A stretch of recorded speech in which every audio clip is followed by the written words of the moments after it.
Uh, I came in fully expecting, very physical kind of class, but then, it seems like you are a person of deep philosophy. You start your class with a chant. You quiet down the mind, and one of the key things that you repeat over and over again was no judgment.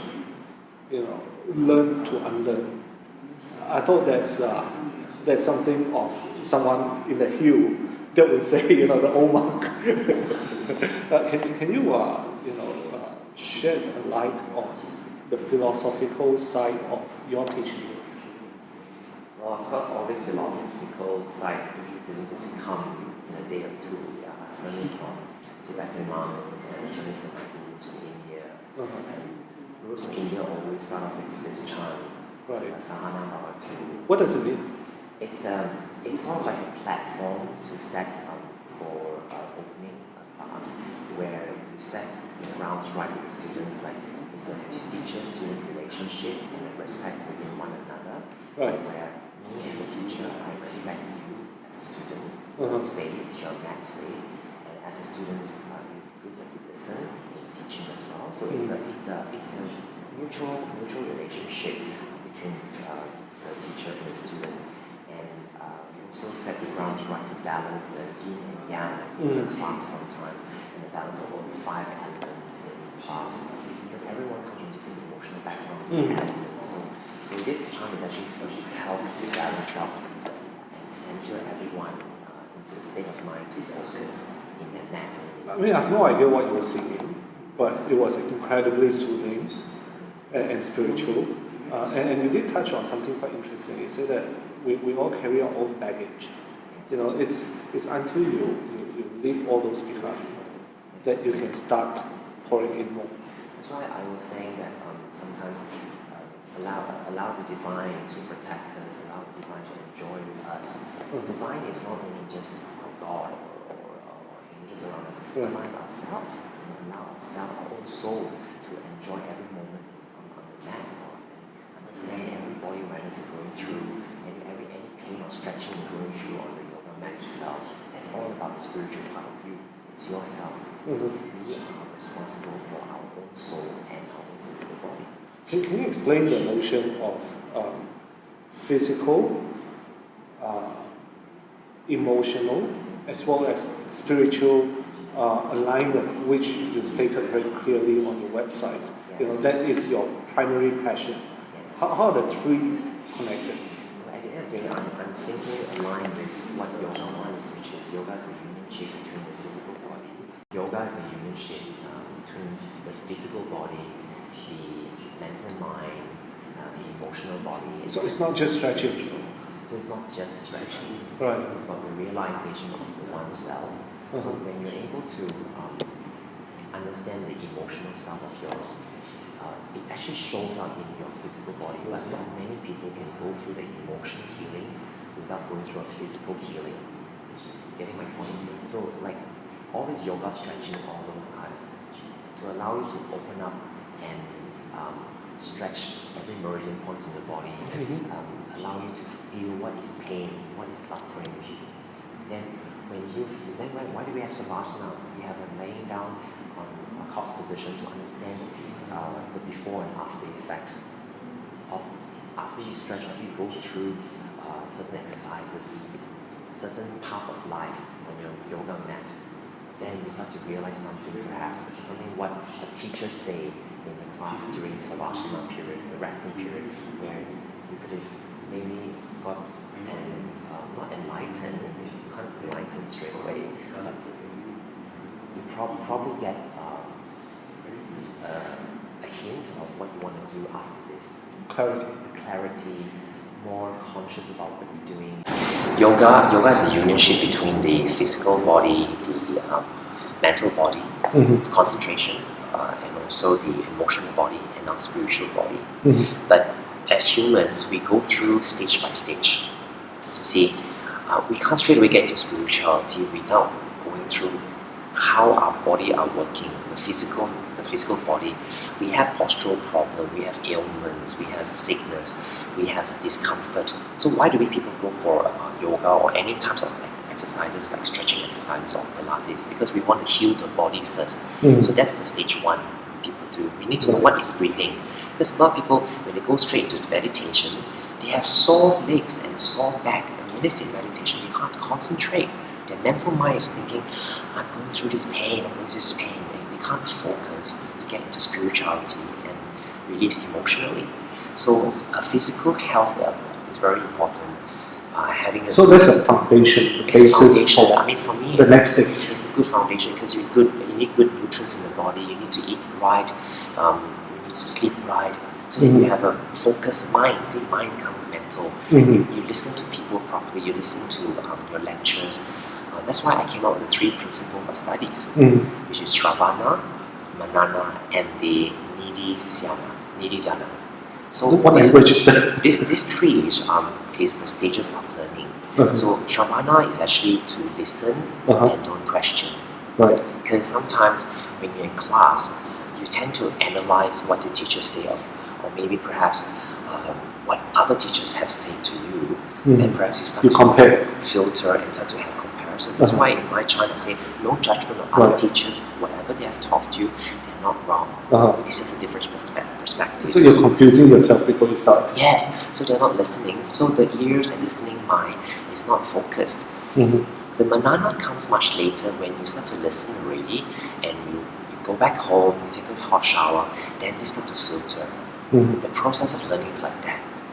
The physical body needs to absorb first, like listening, the hearing is listening. You see, it's physical body starts to absorb.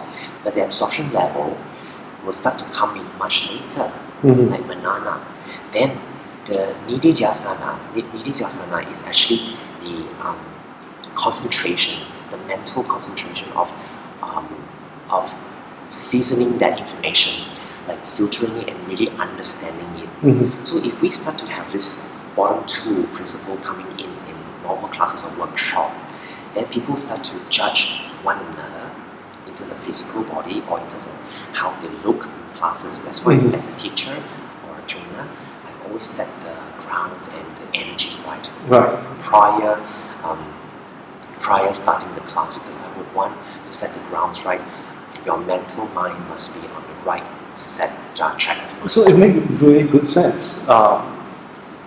Because if after hearing this, imagine not having that that introduction as a prelude to what you're doing. Yes. Something is missing. Something is missing. And I think that this is universal. It can be applicable to any classes. Anything, everywhere. I mean, you don't need to chant. You can just say a few words of wisdom, perhaps. Absolutely. Like maybe be happy, maybe be protected throughout the whole training. May our mind be focused. May we place all our thoughts in a black box and just keep our mind in the class. We need not bring the analytical mind. We just focus on our listening skills. And may we have no judgment or hate one another in the class and or ourselves. I think it's such a beautiful core principle to learning anything, to starting any class. You see, Shaun, many people comes from a certain types of dogma system or a set principle they had prior coming to any type of training. It could be a yoga training, it could be a physical training, it could be a corporate training, like a motivational training. I used to join people like Anthony Robbins or T.Y. Hare, all these trainers, and every trainers have different mindsets and different sets of rules and terms, but they always never fail to set the ground right with thousands of people in a big hall by setting our mind focus on that, on their teaching, and there's no judgment about other people. You getting my point? Yep. Yeah. So I've actually learned that from other people, like not only from the field of yoga,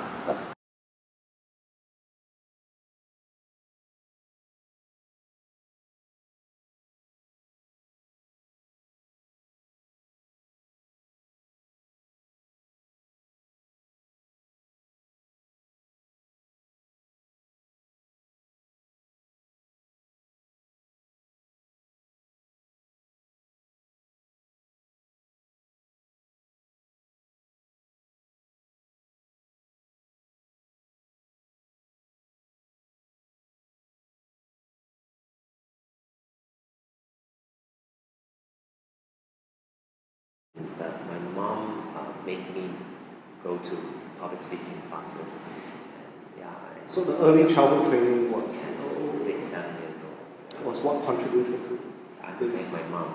She gave me private tutoring in English because my mom's English educated. So she made us memorize the whole book of dictionary. So I was young. Those ABC dictionary. But, I remember at that time we can't finish memorizing or spelling the test. We have spelling tests every day. My mom gave us spelling tests on a daily basis. My brother got it worse that time. Yeah, I remember that. We had that really screwed into our mind about spelling was important, being eloquent, the way you carry yourself in public. So my mom was very particular in terms of all this. So that was the building block to your delivery today. Definitely. But do you put in other effort in Of course. Because I love singing. I joined choir classes. Okay. So I felt singing was the only place that I could express myself in the past at time. Because I was really quiet. Because whenever I'm with friends, I'm normally quite quiet. Right. I like to observe. I like to observe rather than talk a lot. Even today, sometimes I kind of like quiet with a big group of people. Because sometimes due to teaching many hours a day and the organizers bring me up for dinner, I normally just sit there. You're just exhausted. Yeah, I'm exhausted sometimes, yeah. So, but what you do give you a lot more stamina. Yes, I do. Yeah, I practice yoga, I practice a lot of breathing techniques. Of course, there's certain things like in yin yoga and in the fundamentals of Chinese meridians and medicines that I understand that sometimes I know how to balance my 5 elements in the body. So by having good food and good nutrients in the body, good exercises, a balanced lifestyle. Let's talk about food intake, because that's part of the things that you teach as well. Yeah. Are you a vegetarian? I am a full-time vegetarian. Right. How important it is to change our diet? Is it do we need to be vegetarian to be healthy? No, not necessarily. Right. That's what I tell my students. So I can still love my steak. Well, it's at the end of the day, I always tell my students it's a freedom of choice. It depends on what your body can take. But the thing about why I encourage students to take vegetarian during our teacher's course is because to be vegetarian, you eat less acidic kind of substance, so it's more alkaline. The body goes through a lot of detoxifications, and when your body goes through a physical body detoxifications, your mental mind can focus. So we don't really ask our students to eat too much rice during lunchtime, and not too heavy during lunchtime, because in the afternoon you need to focus the mental mind. And when we have our yin yoga in the evenings, morning classes are always yang pose, like strong pose. In lunchtime, then after that lectures, philosophy, talk about yoga, and at the end we talk about how to bring down the body to yin, because the body goes through a little bit more resting state. It's after 4, after 5. So we do yin yoga, which you missed out on the second day. It's really good. Everyone loved it. So it was yin yoga where the mental and the emotional mind and the spiritual part of it start to come in. So the physical body needs to go through first. You need to take care of your body, good nutrients. Don't tax your body unwantedly. It's like don't eat too much. Eat and break down your food. I collapsed for the whole day, the day after the trigger point class. So I was practicing yin yoga, snoring out loud. Well, the thing about the effect of trigger point was that was crazy. You see, sometimes you have certain part of the body that is locked. The chi has been stagnated on that section of the body. So, and as I said, fascia holds a network system, like a cobweb system that connects to not only internal information to external information as well. Like your feet, I say very bad feet is actually very good because you can feel what kind of texture you're standing on. So, when your body goes through a shock or trauma, or your body goes through, when you go through a sedentary lifestyle where it's stiffened, so your fascias get gooey. So don't forget, all all these all the emotion runs through our fascia meridians to certain organs. I was talking about the organ health, everything secondly. So when we put the trigger point ball on certain acupoints on the body, what do we call it, on Friday, you will feel very tired. Some of them actually felt the next day, they actually felt good, but they feel actually you don't feel like doing anything. Normally after massage or release of the trigger points, tightness in the body, your fascia is actually going through a rebooting state, like a transition. I've never felt more tired, man. But you feel good now, isn't it? Oh yeah, fresh. Yeah, fresh, because the healing process takes 1 or 2 days transition period. And I always advise my students after trigger point, don't do anything strenuous. Don't straight away go to running after releasing quads, muscles, fascia or IT band, because you need those muscles to stabilize your knee joint. So do something slow, like in yoga stretches are good. Slow classes are very good. Which is why having a competent instructor or coach is important, because if they push you too much, you're prone towards injury. Yes. Yeah, you caution your students on on going for the aesthetic. You caution about not simply twist yourself and all that. How important, or what can we do as students, wanting to enhance our physical health? What do we look out for in finding any physical instructor? First of all, let me explain the definition between the functional versus aesthetic. Right. Is due to Instagram, due to Facebook, people want to look pretty on Facebook. Yeah. And there's nothing wrong about it. People like to get into a yoga pose or a certain pose that looks good on Facebook. Even me sometimes, but my body can take it because out of 20 years of practice. But some people practice only 1 or 2 years of yoga. Yeah. Not enough. Not enough to be flexible enough to get into maybe aesthetic poses like handstands, or the more difficult poses require more strength on the muscles and on the bone system. So, and if it falls into it, that's where the aestheticism of the looks of the yoga pose can injure people. And as what I shared on day 2 about bone structure. So I did say on day 1 we talk about fascia.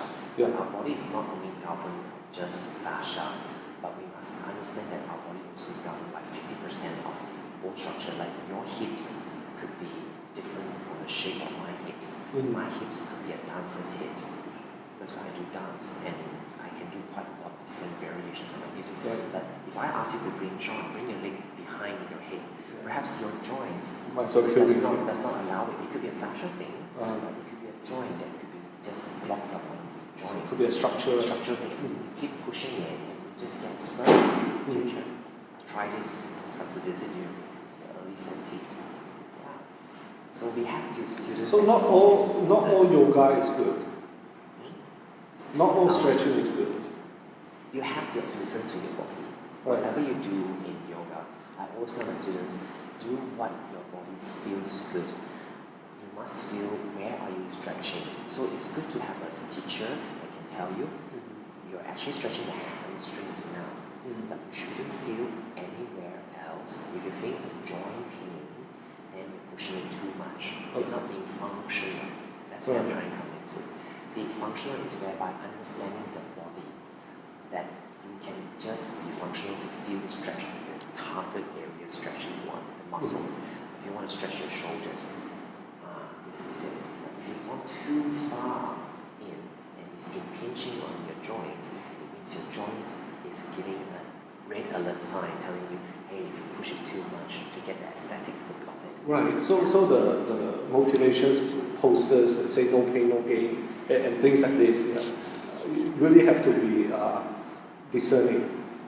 Well, honestly, I have not much comment about what's going on in the world today, but as far as my role as a teacher and trainer is to send a message out to all the students. Sometimes some people may not agree with what I say, because people still love to be in the comfort zone of I want to look good.